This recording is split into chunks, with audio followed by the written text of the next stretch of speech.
Look up at the birds, they're singing songs that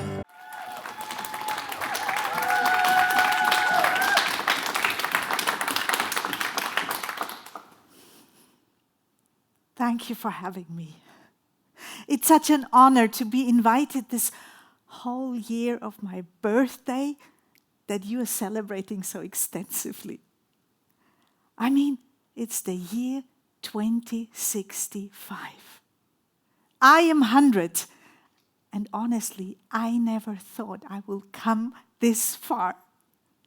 And yet I made it. I'm healthy, I'm here, and I'm proud to say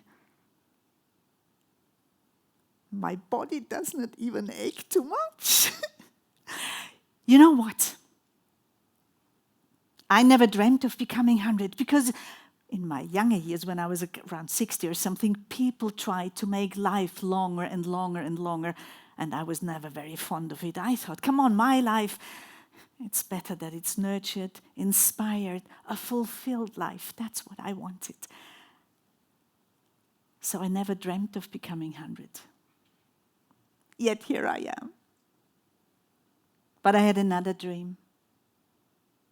And I'm happy that I can say it came to life. The dream and also my development. Because I always claimed I wanted to be bold, wise, and brave. Yet here I am. We lived in a time in the 2020s where this dream just came to me. It was a time where conflicts were caused by misunderstandings, by differing views, and people somehow did not understand that a conflict does not have to lead to becoming enemies. Not at all. You can harvest. You know it now.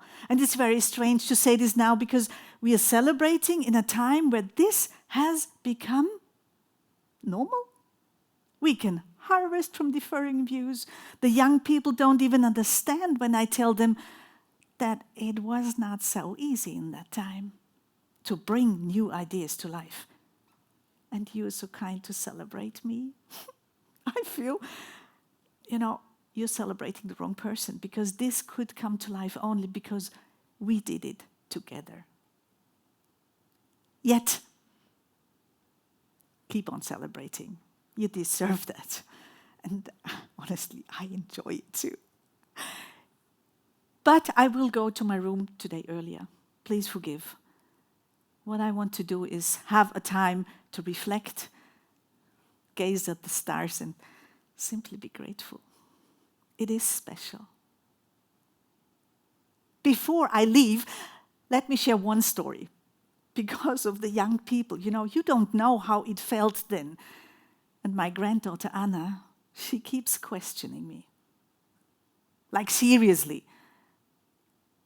She accuses me that I'm just making a fuss out of this difficult path and that I'm overdoing it and so on. And well, it's nice for me to see that because it was challenging. But for her, she cannot imagine it anymore, and this is great. Still, in that time when I started, society was convinced that humans are egotistical beings. What happens if society is convinced? Of course, people lived it that way. They were also convinced that change was difficult for humans. They were taught that adapting to new habits was almost impossible. Guess what? It was such a challenge for them. It was a time where people were taught this egotistical part, and then we came and questioned their belief. This did not feel easy. Just imagine. Think of your belief system. What do you think is right and wrong? What do you think is desirable? What do you think is achievable? Got it? Good. And now imagine someone comes and questions that, radically and contradictory. How does that feel? And this is what I had to face in the beginning. And if you have these ideas, of course you're convinced, but you also feel easily attacked. You feel vulnerable because if no one believes in your idea, where does it go? And then we had this time where also the basic human operating system was not common knowledge. People were not aware that on one hand, we're very good in adapting to change because we could not survive one day without being able to do that. But there's a power play. And that's in our safety system in the brain. The amygdala, when triggered, has a big reflex. And it reacts just with perceived fear, and I focus the perceived. It reacts with fight, flight, freeze, or even dissociation. That doesn't feel good. And I questioned that again. I said, what if we could learn to self-regulate, to calm down? Well, it worked. And all of a sudden, all those who blamed their emotions, making them victim of them, and no chance anymore. The early adopters went quite fast, became masters in self-leadership and leadership. And the others followed because, they were successful. That was when it started to become a bit, there was a little spark of visibility. But this was also a time, and this added up to that, where we had been facing something crucial, deep, because AI was introduced shortly. And AI requested from us as human beings to redefine ourselves as species. With our qualities, what were our qualities? And all of a sudden, within a short amount of time, we needed to transform our education system and the working system. So, can you imagine how much this amygdala was triggered all the time? How much fear was all around? And that fear had creeped into our bones. You felt it everywhere. And I said, I don't want to live like this. I mean, it was a time where political leaders could just start a war to get their will. And imagine, political leaders in this time were mostly men. So, what to do? And this was my question to myself. What to do to get people out of this fear? To want them to go somewhere with hope? To want to go there, to activate them, to motivate them, to change the world within themselves, within each other.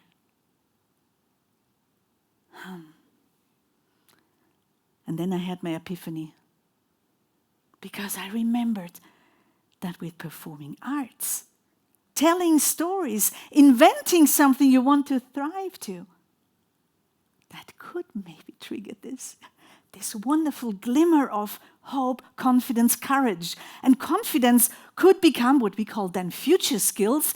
A future skill, the most basic future skill we needed to introduce to children in kindergarten. Imagine how you grow up with confidence as your basic ability, trained, and you can recall it every day, every minute you need it. So I was thinking, okay, performing arts could do that. So I went back to my old career, writing and performing again, but on stages, yes, not in theaters. And it started working. I realized a strong future scenario would be dissolution. The question was just, what future scenario would I need to bring on stage so people would be so convinced that they want to follow? I needed to ask them. That's what I went to do. Well, you know the result. We're here. It worked. And in the beginning, I was alone. Then we were 5, 10, 20, 40, 80, 160, 320. You know how it went on. And it really kicked off when universities took it into their curriculum for leaders. When schools took it in their curriculum for everyone, every day. Learning how to master your operating system. Accepting that emotions drive behavior and not facts lead to something. Be kind in communication. Exchange well. So, of course, I'm honored if you celebrate me today. I'm 100. But we did that together. And without all of us, it would have never worked. So I am thankful. Thank you. And now I guess I will go to my room. I moved and then I need a moment for myself.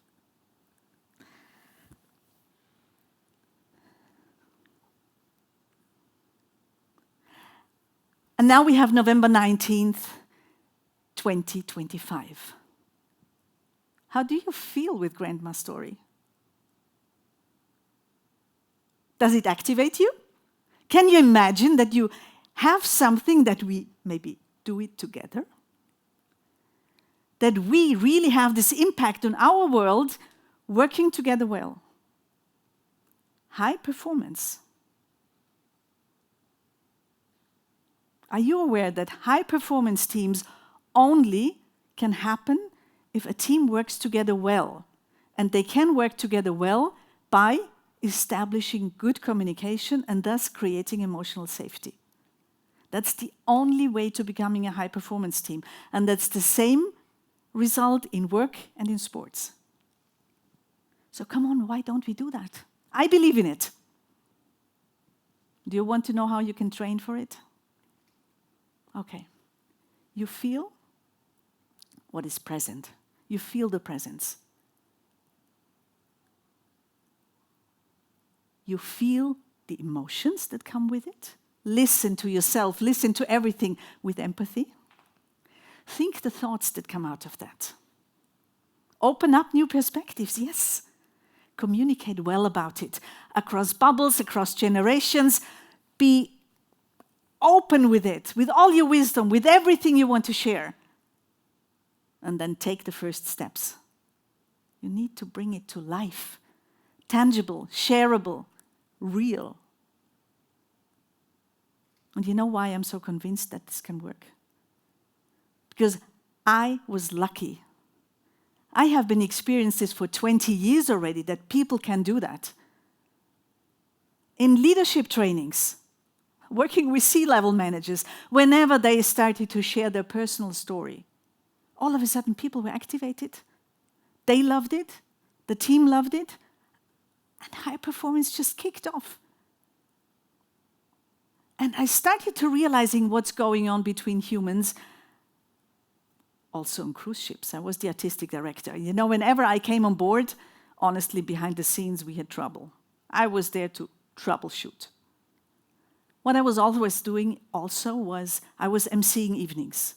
I wanted my team to know that I'm able to do that. I wanted the passengers to know me. And then one day the passengers came, a couple, and they said, you know, you are really clever. You only come when the best artists are here. And I was, okay, I said, oh, no, why do you say that? You know, they said, whenever you're here, the program is better. And I was questioning that. What could that be? And then I realized it's me creating connection between humans all the time. And so I realized if we can do that, and if we dare to do that, open up this vulnerability, open up our warm-heartedness, be gracious, there is an impact, a big one. And the last bit I learned, before in hospital, but then in refugee camps. I was the program director of a program for psychosocial support through humor. And we had chosen clowns as the archetype of hope, to bring this hope to children and they then to their parents. And honestly, we were really insecure if this could work. We were even not so sure if it was ethical. But I said, let's try. We can always stop and do normal things. But I was there with artists, so they wanted to do that. And it did not only work out, it created magic.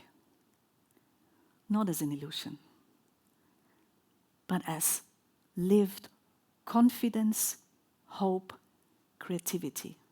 Because all of a sudden, those people who had seen the worst, they reconnected with life, and that life makes sense. And whenever we can laugh, we still have the courage to go on into the future. So, I really invite you to join me. There is a chance, and we can do that. We don't need outside people.